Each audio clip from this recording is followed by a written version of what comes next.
Sebelumnya ini ada yang dari mana ya?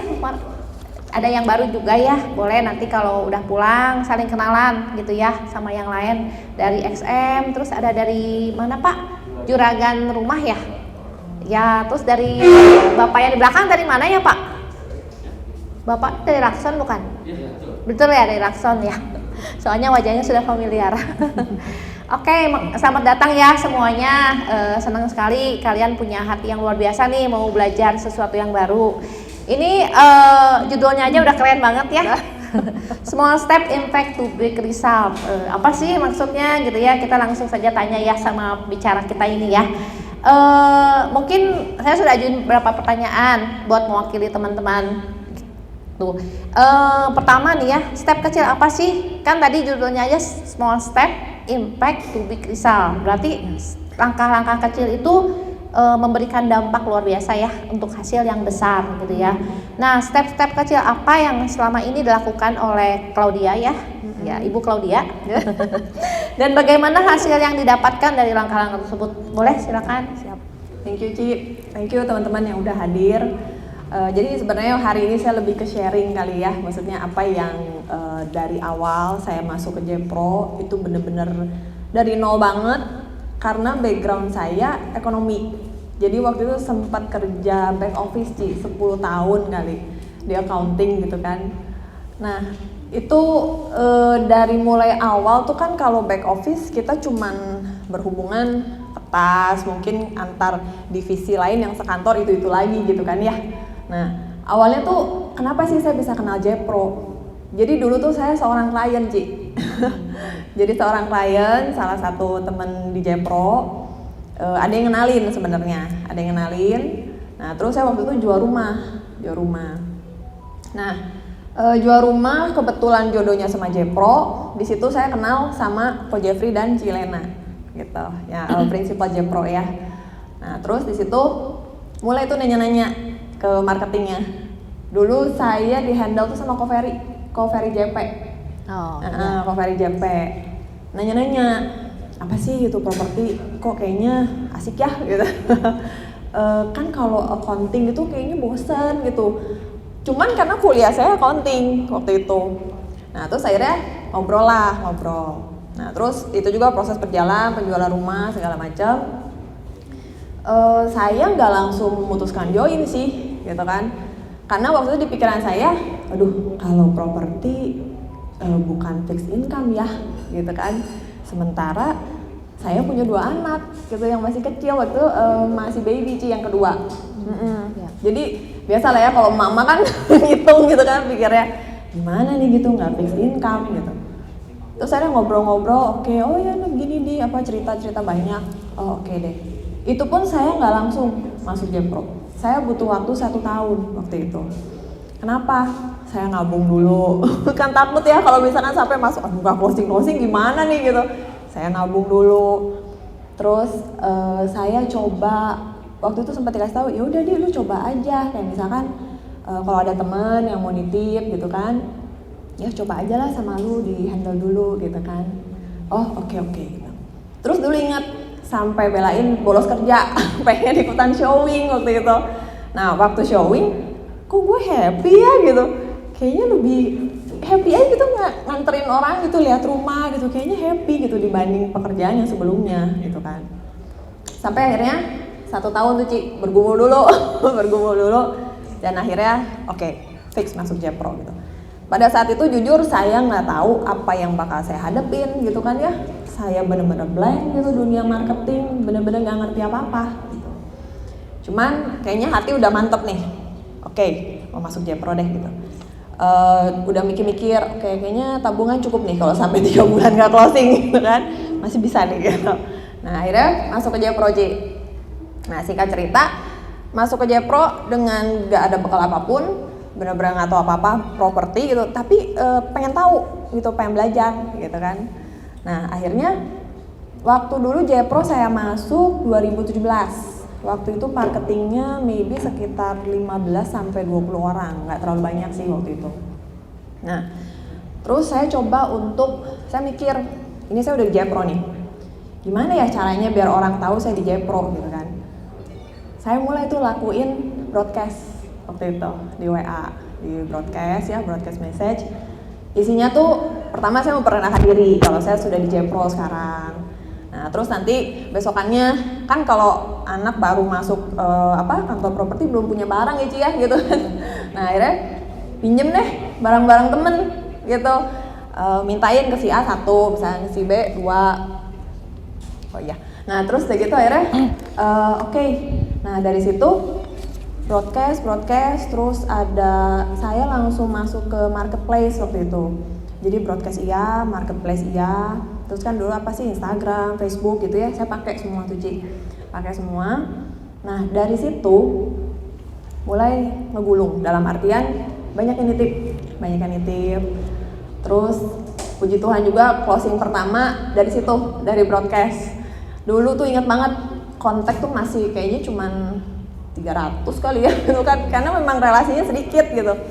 Nah terus dengan masuk ke marketplace gitu kan nambah database gitu kan. Terus saya juga lakuin door knocking gitu ya, mungkin canvassing kali ya, canvassing door knocking gitu ya. Semua rumah digedor gitu. Gitu. Nah terus dulu tuh saya nge-nargetin gini, udahlah cobain dari yang dekat-dekat rumah nih gitu. Nargetin diri sehari harus dapat nih satu listingan gitu. Jadi kalau ada yang TP gitu kan saya teleponin kan belum tentu ya Ci dari 5 semua mau gitu kan ya. Tapi ya konsistensi maksudnya dari situ. Mungkin bagi orang itu kayak hal kan nggak semua orang dengan kondisi seperti saya. Mungkin yang udah relasi banyak segala macam mungkin orang lebih mudah kali ya gitu kan. Cuman waktu itu saya lakuin itu sih Ci, gitu step-stepnya pas awal. Memulai dari awalnya gitu seperti itu ya. Oke. Jadi mungkin step awalnya tuh ya kita lakukan aja ya yang bisa kita lakuin. Mau dari Facebook, mau Instagram, broadcast. Mungkin lebih ke personal branding juga ya, lebih tepatnya ya. Personal branding dan konsisten gitu ya dilakukannya setiap saat ya. Setelah itu kebiasaan apa lagi nih yang harus dikembangkan ya sebagai seorang marketing properti ya. Kita bicara umum ya karena kan kita topiknya secara umum ya, karena di sini kita banyak kantor ya. Jadi kebiasaan apa aja sih yang harus kita kembangkan nih sebagai seorang marketing properti ya? Sebenarnya kalau dibilang kebiasaan yang pasti mah konsisten ya Ci ya, gitu kan ya. Maksudnya saya sih yakin gitu kalau misalkan kita terus nabur dengan cara yang benar gitu ya. Ya kadang orang suka, aduh nabur terus kapan nuainya gitu. Tapi saya yakin pasti nuai gitu, suatu saat pasti nuai gitu. Jadi ya belajar konsistensi gitu. Terus jangan menunda gitu. Karena pernah saya kejadian karena nunda akhirnya lupa gitu, udah dapat listingan terus dibiarkan gitu aja karena mungkin kan ke distract gitu ya sama kegiatan lain gitu. Akhirnya lupa. Belum diiklani, belum kan jadi maksudnya hilang peluang gitu ya, terus kan gak jadi income juga buat kita gitu. Lebih ke situ sih Ci. Jadi pertama konsisten, yang kedua jangan lupa mungkin ya. Ya awalnya sih yang penting mungkin konsistennya itu ya yang kita garis bawahi. Jadi small stepnya itu adalah konsisten gitu ya. Nah kita sharing aja ya. Kalau misalnya ada yang mau tanya juga langsung boleh ya. Mungkin penasaran, pengen tahu dong ini, soalnya menurut saya sih judulnya cukup oke ya. Mengapa seorang Claudia ini tuh mengambil langkah-langkah seperti poin pertama itu sangat penting ya. Maksudnya kita kan di dunia agent itu kan ya cukup luas lah ya gitu. Kita juga harus, kalau orang lain tuh intinya gini, orang lain masuk, gue punya database banyak gitu ya. Tapi kan nggak semua loh agent-agent apalagi yang baru mungkin punya database ya. Nah, mengapa menurut Claudia tuh mengambil langkah-langkah ini tuh penting banget gitu? Sebenarnya gini sih, kalau aku ngelihat bisnis properti, kalau orang udah trust sama kita gitu ya, nah itu teh maksudnya happy gitu loh, maksudnya orang trust ke kita mau nitipin asetnya buat kita bantu gitu, itu tuh happy banget gitu buat aku gitu kan. Nah jadi terus aku perhatiin juga sebenarnya kalau misalkan untuk agent yang apakah baru atau mungkin yang udah lama, sebenarnya kalau dilihat polanya sama ya, kayak misalkan listing, iklan, mungkin nanti kalau ada dealing ya nego gitu kan, terus nanti kita bantu proses AJB. Sebenarnya kalau saya lihat repeat kegiatannya sebenarnya itu kan. Jadi kalau misalkan dibilang kenapa penting, yang pertama sih ya nge-branding diri juga. Terus yang tadi dapetin kepercayaan orang, itu tuh happy banget gitu. Makanya ya bener sih konsisten itu dari hal-hal kecil yang saya lakuin, ya puji Tuhannya ada hasil gitu dari situ gitu. Puji Tuhan ya, bersyukur ya. Pertanyaan tambahan mungkin ya. Tadi udah bagus banget. Kira-kira ada poin-poin lain nggak nih yang harus dikembangin ya sebagai seorang agent? Poin-poin lain. Ya tadi kan dibilang ya agent sih sebenarnya sama aja ya, betul nggak? Mungkin ada tips-tips. Oh saya suka ngelakuin ini nih, mungkin sesuatu yang nggak biasa dilakukan oleh agent-agent mungkin. Ada nggak ya misalkan? Kalau dibilang poin-poin lain, sebenarnya kalau aku pribadi, saya pribadi, kalau jadi agent properti jangan baper gitu ya, jangan baper gitu. Pernah yang ngalamin gitu, udah susah-susah negonya lama gitu kan sampai berbulan-bulan, udah deal 5 menit loh dibatalin gitu kan, kayaknya rasanya udah aduh gitu. Terus kalau misalkan belum case-case lain gitu, karena jujur di properti menurut saya belajar tuh nggak berhenti gitu, di sini tuh terus ada case-case baru gitu ya, terus gitu. Jadi jangan capek lah buat belajar gitu kalau di sini gitu kan. Nah terus yang utama yang tadi aku bilang jangan baper, kan kita banyak ketemu macam-macam orang nih ya, maksudnya karakter juga ya gitu, karakter macam-macam gitu, yang nggak semua cocok sama kita gitu kan. Mungkin dari tim sendiri juga ada yang belum tentu gitu kalau kobrok sama ini bisa smooth gitu kan ya. Tapi ya saya sih lebih ke maksudnya gini, happy-nya di sini lebih ngerasa ke self development ya gitu, maksudnya jadi dari karakter memang kita dibentuk banget gitu di sini gitu. Dan saya sih menikmati itu gitu, maksudnya ya seneng lah gitu, maksudnya mungkin dulu yang saya tadinya nggak sabaran atau gimana, kan di sini belajar gitu. Terus misalnya udah yang greget emosinya dulu gitu, belajar nahan emosi. Ya seru di sini tuh sebenarnya seru sih. Baik ke buyer yang antik gitu ya, iya, maupun ke agent ya.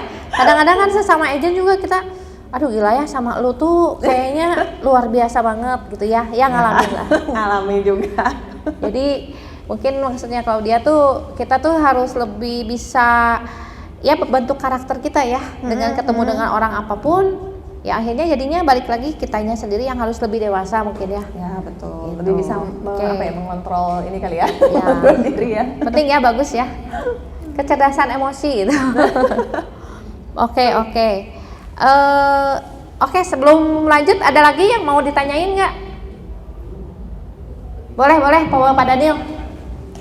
Ya, tadi saya lihat memang cukup ya menarik ya. Cuma mungkin saya pengen tahu dan teman-teman juga mungkin pengen tahu ya. Jadi maksudnya yang pertama adalah bisa ada contoh kasus nggak pengalaman ya dari awal jadi agent nih sampai dengan sekarang, ya mungkin case-case yang berkesan, yang mungkin berkesannya bisa yang benar-benar aduh gue kok gini banget ya gitu, kayaknya nggak cocok deh gue jadi agent, tapi akhirnya kok sampai bisa bertahan. Ada nggak hal seperti itu? Atau mungkin ada pengalaman yang memang jadi excited banget nih, oh gue kayaknya cocok banget nih jadi agent tuh, nggak salah lah jadi profesi menjadi seorang broker. Nah kira-kira ada pengalaman gitu yang bisa diceritain nih buat teman-teman di sini supaya kita tahu nih bahwa perjuangan seorang agent itu bagaimana sih, belajar dari pengalaman. Betul. Boleh di share juga ya Claudia, bagus pertanyaannya kok. Pengalaman waktu itu pernah sih ngehandle ada dealingan. Waktu itu fee-nya kan waktu dulu masih ada tiring ya Ci, sebelum rata 3% ya jual ya. Nah waktu itu fee-nya 2% kok. Nah terus ini memang alot banget gitu ya negonya, terus sampai ujung-ujungnya tuh si owner waktu itu mana saya baru join berapa bulan gitu kalau nggak salah. Itu masih aduh panik segala macam. Nah terus sampai si owner tuh saking dia apa ya, pokoknya ujung-ujungnya tuh kayak fee-nya dipotong jadi cuma 1%. Nah terus saya kan kobrok ya sama temen gitu kan, aduh gimana nih gitu. Cuman ya thanks God-nya temen sih maksudnya udah ya udahlah, maksudnya ya kita kebetulan itu satu tim kobroknya. Nah, Untung bukan kantor lain ya. Mungkin kalau kantornya udah baik gitu ya. Nah itu untungnya masih satu tim.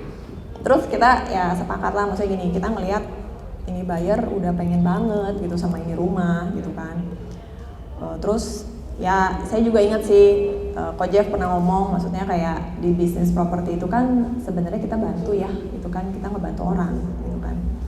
Jadi pengennya kan setiap dealing itu punya kenangan indah gitu kan ya, buat ya si yang beli juga udah lama mungkin pengen ini rumah gitu kan. Nah jadi kita perantara ya, kita pengen itu selalu jadi great memories lah gitu kan. Nah waktu itu sempat jadi si ownernya tuh aduh ribet banget, sampai ujung-ujungnya baru tahu bahwa itu punya mertuanya, tapi dia yang rese gitu gitu kan. Sampai akhirnya udah ya sudahlah gitu, karena kita ngelihat dari sisi buyer gitu yang begitu kepengen banget gitu kan. Itu cukup lama sih negonya tuh, sampai owner yang ngomong-ngomong, ya udah kalau mau segitu ya udah fee kamu saya potong begitu lah pokoknya kan.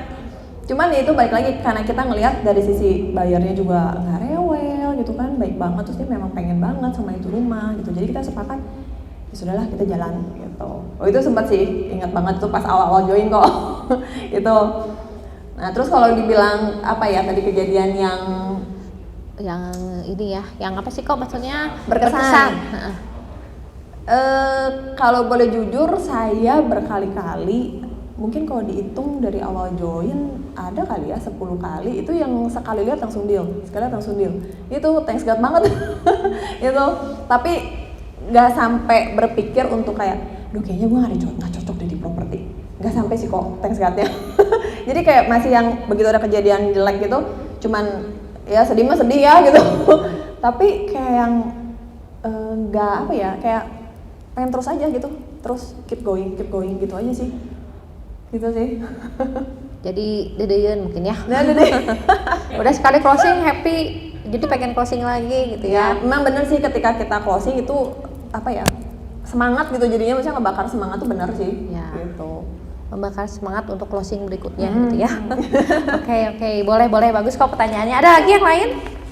Sebelum saya juga ada pertanyaan lagi sih, cuman saya mau dari teman-teman nih, dari Lakson mungkin, dari Juragan Rumah ya. Boleh Pak? Ya silakan Pak. Ya. Mau perlu ini nggak? Perlu mic. Oh boleh.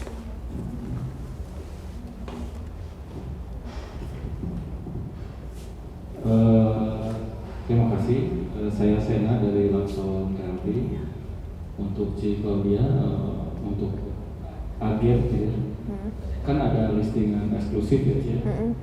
Itu bagaimana cara meyakinkan owner supaya mau dieksklusifkan oleh kita. Terima kasih. Thank you. Oke.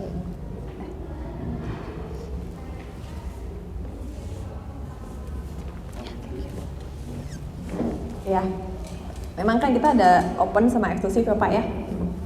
Waktu itu sih saya eksklusif tuh, saya cuma bilang gini, sebenarnya kalau Bapak sama Ibu mau eksklusif, nggak usah pusing, taunya saya aja, semua saya bakal urus. Tapi kan kalau misalkan open ya maybe kan kadang kebanyakan agent juga dia suka apa ya, jadi pusing sendiri gitu Pak. Jadi cuma waktu itu saya cuma bilang gini, Bapak nggak usah pusing, dari awal sampai akhir saya yang urus, saya bilang. Terus kalau eksklusif, biasanya saya akan sharing apa yang saya lakukan. Mau itu eksklusif atau open ya, tapi memang saya kan entah saya mau iklan di marketplace gitu atau apa, saya cerita. Biasanya saya cerita apa yang akan saya kerjakan. Terus misalkan saya bikin aerosign atau apa, nanti ketika aerosign dipasang saya akan report gitu ke beliau. Jadi lebih kayak apa ya, service kita gimana sih gitu, sampai orang kok mau yaudah deh kayaknya kalau sama kamu beres gitu. Sebenarnya cuma sharing aja sih Pak, lebih ke kayak gitu sih. Sebenarnya kalau eksklusif kan dia juga lebih gampang ya, maksudnya nggak pusing banyak agent yang masuk, taunya kalau misalkan cuman ya udah taunya audit ya udah audit gitu. Sebenarnya lebih gitu sih. Jadi mungkin dikasih tahu Pak kelebihannya ya, kelebihannya kalau eksklusif itu apa? Ya. Gitu. Terus tapi ya mungkin Bapak balik lagi ke kepercayaan tadi ya. Iya benar. Makanya tadi yang branding itu Ci, maksudnya kayak saya tuh seneng banget kalau ada listingan yang boleh dipasang spanduk. Semangat gitu kan. Ya pasang aja spanduk, arrow sign gitu, nggak apa-apa. Terus nanti kalau misalkan kita ada achievement kalau misalkan suka di post gitu ya maksudnya. Nah, itu pakai aja gitu buat pencapaian kita gitu. Bukan buat nyombong tapi ya orang tuh trust sama kita gitu. Tapi nanti kalau kita udah omongin ABCD jangan gak dilakuin Pak. Maksudnya kita sharing apa yang kita lakuin dan kita terus report gitu. Ya. Jadi gitu ya, bagus juga ya Pak. Jadi saya juga belajar banyak nih ya Pak Ibu ya. Bu, kalau dia ya istilahnya karena saya juga jarang loh di eksklusifin gitu kan. Malah ya udah nggak apa-apa open aja gitu ya. Tapi memang benar juga ya kalau di eksklusifin tuh kita harus punya nilai lebih yang kita tawarkan ya mungkin ke klien kita ya. Oke, ada lagi yang lain? Ibu-ibu ini yang baru tadi Ibu siapa ya? Bu Anggi. Cukup ya teman-temannya nih. Oke. Ini mungkin saya ada tanya ya. Agent mungkin saya wakili agent ya. Kadang-kadang gini ya, ada agent mungkin yang aduh saya tuh udah showing 10 kali gitu ya. Ya tadi kan kalau dia sekali showing closing. Saya 10 kali juga nggak tahu gitu, nggak jelas semua gitu kan. PHP misalnya atau nggak jelas lah gitu ya. Nah ini gimana nih? Ada tipsnya nggak buat teman-teman agent ya? Mungkin kan ya walaupun nggak yang hadir di sini, tapi ada di IG Live kan ya. Boleh kasih tips atau sharingnya? Sebenarnya sih kalau ngasih tips balik ke yang tadi Ci, jangan baper gitu. Sebenarnya balik lagi ke situ sih. Karena ya maksudnya gini, yang tadi saya yakinin ya, maksudnya kan kita memang pekerjaan kita ya begitu ya, ada antar showing gitu kan, memang rumah juga cocok-cocokan gitu, karakter orang yang beda-beda gitu, banyak banget gitu. Cuman ya saya sih belajar gini, pokoknya saya nabur itu aja terus, nabur yang benar gitu, dengan cara yang benar, nabur. Kemarin pun pernah kejadian sih, baru kejadian itu saya nganter bayar ada kali berapa ya, 15 apa 20 kali gitu, sampai si ownernya tuh notit ini katanya Audrey ini paling banyak nih katanya nganter bayar gitu kan, coba belum dealing memang gitu, sampai akhirnya kemarin deal juga akhirnya gitu. Ya menuai juga Ji. Ya memang gitu kan, nggak semua rumah seperti itu gitu, cuman saya yakin ya tadi, maksudnya ketika saya nabur dengan benar, yakin suatu saat menuai sih Ci. Ada waktunya kita menuai ya. Jadi intinya jangan baper ya kalau belum closing. Iya, jangan nyerah. Berarti kalau baru 10 harus ada 11, 12 dan ya, seterusnya gitu ya. Bagus ya. Oke. Ada lagi pertanyaan nih ya. Ini sih sebenarnya mewakili, ya ada sih waktu itu pertanyaan dari marketing saya ya. Jadi kadang-kadang gini ya, ada dua pendapat yang mengatakan ya, sukses itu karena kerja keras. Atau memang kalau dia sih iya karena hokinya memang di situ gitu kan. Ada ya pertanyaan mungkin kalau teman-teman di sini juga berpikiran seperti itu ya. Tadi sampai Ko Daniel sempat ungkit, bener gak ya gue di properti? Mungkin karena dia merasa gue kayaknya nggak hoki deh gitu kan. Ya mungkin balik lagi ke baper tadi ya. Nah menurut Claudia itu sukses itu karena kerja keras atau sukses itu karena hoki gitu ya? Atau seseorang bernasib baik ya? Nah, terus ya coba itu dulu deh pertanyaannya ya. Ya aku sih agree yang kerja keras ya. Gitu ya. Karena kan gini ya, maksudnya ya jangankan kita bicara sukses deh gitu. Orang mau punya kepengen aja sesuatu nih gitu. Kan dari mulai kita pergi ke tempat itu, taruhlah mau beli apa Ci, misal beli mobil misal. Ya kita mulai lihat-lihat dulu, cari informasi gitu kan, sampai mungkin banding-banding dan lain-lain. Di situ kan ada effort. gitu loh. Meskipun mungkin kesannya kayak ya memang mau beli ya harus ke dealer dong atau apa gitu, tapi kan ada effort gitu di situ. Jadi saya sih agree gitu dengan apalagi kita ngomongin sukses gitu ya Ci ya. Ya pasti harus ada harga yang dibayar buat showing. Di situ sih sebenarnya kayak ih kok happy ya gitu. Aneh sih sebenarnya. Ya showing loh, belum deal benar. Ya. Tapi happy gitu. Jadi di situ sempat yang kayak wah aneh ya gitu. Kayaknya lebih happy ya gitu. Jadi nganterin showing gitu ke sana ke sini gitu. Ikut Ci Elena. Ini Pak ganti-ganti entar Cilena gitu. Jadi mungkin awalnya kita suka dulu kali ya, maksudnya ya enjoy gitu, bener enjoy apa yang kita lakuin gitu sih. Jadi ngejalaninnya pun lebih apa ya, nggak merasa berat gitu, meskipun ya up and down gitu, tapi ya tetap gitu. Pertama bener sih enjoy sih menurut aku. Bisa yakin meninggalkan pekerjaan, anak kebutuhan udah pasti tiap bulan ada. Kalau itu jujur, kan entah ya hati tuh mantep aja gitu. Ngelangkah Panggilan. Lebih ke arah panggilan mungkin ya. Ya maybe ya Jip, pokoknya mantep aja itu melangkah ke ini ke properti. Nanti ya. Habis baterainya ya. Habis. Habis. Ya jadi kalian yakin lah dengan properti Ya, bisa ya. berhasil, walaupun harus meninggalkan pekerjaan yang tentunya ya sedikit lumayan. Ya. Kemudian dengan kebutuhan anak yang selalu ada. Ya, Tapi betul. akhirnya berapa bulan bisa transaksi? Waktu itu saya join tanggal 1 Maret, closing pertama tuh di tanggal 28. Maret. Iya, 28 Maret. Wow, mantap 1 bulan hebat. Puji Tuhan, berkat. Keyakinan tadi ya, Iya. dan doa tuh. Ya, terus kan maksudnya memang kebetulan dapat lingkungan kerja juga yang oke banget gitu kan, mereka saling support apa. Mana budget ini mana? Oh itu. Oh. Jadi benar-benar merasa terbantu sih, karena benar-benar mulai dari nol yang nggak ngerti apa-apa gitu. Ya, memang sih ya kadang-kadang pengaruh ya lingkungan yang positif mungkin ya, jadi ya, yang benar. menyemangati gitu ya. Jadi teman-teman juga sama ya, ini kan banyak kantor agent, ciptakan ya di lingkungan kantor masing-masing suasana kerja yang memang support banget ya, yang saling menyemangati satu dengan yang lain, itu penting banget ya Pak ya. Nah luar biasa ya dalam sebulan, tapi saya yakin nih kalau dari dengar cerita Claudia itu karena rasa percaya diri juga ya, bahwa keyakinan juga penting ya. Ya, benar. Oh saya yakin nih gua bisa berhasil di bisnis ini. Iya, Itu iya, kadang-kadang yang menjadi atmosfer dalam lingkungan kita juga. Setuju, Ci. Oke. Ada lagi yang mau ditanyain? Ini suara saya jadi keras. Oh boleh Ci Anis Anggi ya? Oh ya Ci Anggi. Oh udah cukup, dikira angkat tangan. Oke, ada lagi yang lain?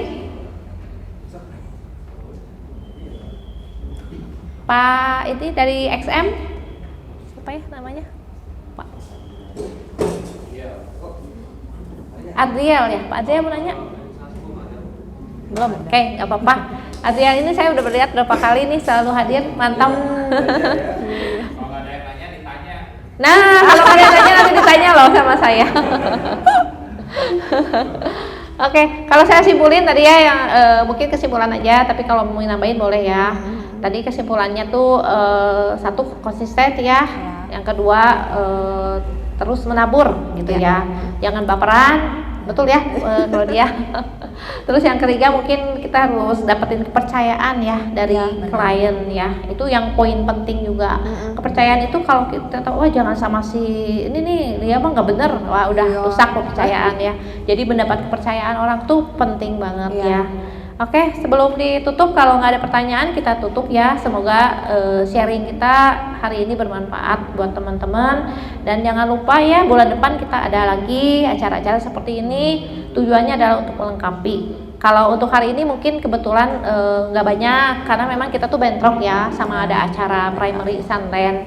Tapi kedepannya kita usahain lah supaya nggak bentrok, jadi teman-teman lebih semangat ya kalau banyakan gitu ya. Oke, terakhir ada kesimpulan atau saran-saran atau apa yang mau disampaikan sebelum kita tutup ya? Jarang-jarang lo dapat kesempatan begini. Silakan. Sebenarnya kalau kesimpulan, saran-saran ya maksudnya setiap orang kan punya story beda-beda ya gitu kan. Kalau saya boleh cerita dikit, Jadi saya tuh pernah ada di kondisi yang waktu itu pada saat mutusin masuk ke properti itu bisa dibilang di titik nol, benar-benar titik nol dalam hidup saya.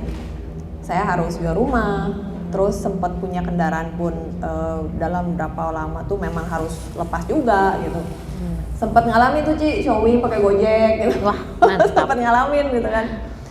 Cuman ya maksudnya kalau boleh sharing titik baliknya tuh tahun kemarin sih sebenarnya. Jadi dalam waktu setahunan lah gitu ya, puji Tuhan sampai akhirnya bisa kebeli kendaraan lagi gitu.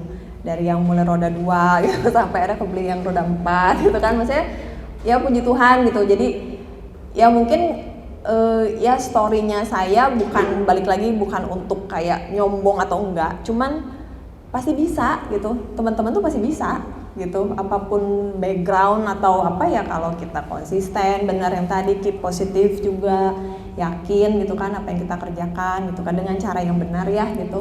Ya saya yakin ada aja sih berkatnya gitu. Pasti bisa, keren ya. Teman-teman pasti bisa loh. Luar biasa nih Claudia, tepuk tangan dong buat Claudia. Oke, makasih banyak ya waktunya. Jangan bosan dipanggil sama Rebi untuk acara-acara seperti ini. Makasih juga ya teman-teman untuk kehadirannya hari ini. Salam kompak selalu, Komkuhe. Yuk, selamat sore. Nah, Foto dulu ya, kita foto dulu ya. ya, biasa